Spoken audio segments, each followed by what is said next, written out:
بسم اللہ الرحمن الرحیم 10 آدمی ایک ساتھ کہیں جا رہے تھے۔ راستے میں بارش پڑنے لگی، موسم خراب ہو گیا اور بجلی بھی چمکنے لگی۔ بجلی اس طرح چمک رہی تھی کہ اب گری۔ تو ان میں سے ایک شخص نے کہا کہ یہ بجلی ہم میں سے کسی ایک پر گرنا چاہتی ہے، چنانچہ ہم کو اس کی کوئی تدبیر نکالنی چاہیے۔ وہ ایک درخت کے نیچے بیٹھ گئے اور ان میں سے ایک کہنے لگا کہ سامنے ایک درخت چمک رہا ہے، ایک ایک کر کے ایک آدمی اس درخت کے پاس جائے گا اور اس کو چھو کر آئے گا۔ بجلی جس پر گرنی ہوگی گر جائے گی اور باقی کے 9 آدمی بچ جائیں گے۔ چنانچہ اس مشورے پر سب نے ہاں کر دی اور ایک ایک کر کے جانے لگے۔ پہلا آدمی گیا، پھر دوسرا اور پھر تیسرا، اسی طرح 9 آدمی درخت کو چھو کر آ گئے، لیکن بجلی کسی پر نہیں گری۔ جب آخر میں ایک آدمی بچا تو سب کو یقین ہو گیا کہ بجلی اسی پر گرے گی۔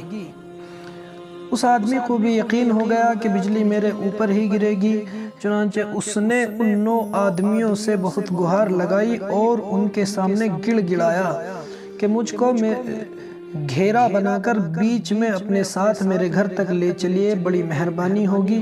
میں اپنے بچوں کو کچھ نصیحت اور وصیت کر دوں گا۔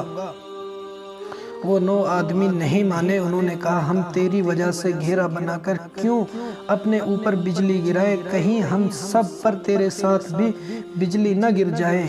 اس آدمی نے بہت گڑ گڑایا، رویا، لیکن وہ 9 آدمی نہیں مانے اور کہا کہ تجھے درخت پر ہاتھ لگانے کے لیے جانا ہی ہوگا۔ پھر وہ آدمی ڈرتا گیا اور درخت پر ہاتھ لگانے کے لیے جب درخت کی طرف چلا تو بجلی گری، ان 9 آدمیوں کو جلا کر راکھ کر دیا۔ وہ ایک آدمی تنہا بچ گیا اور 9 آدمی جل گئے۔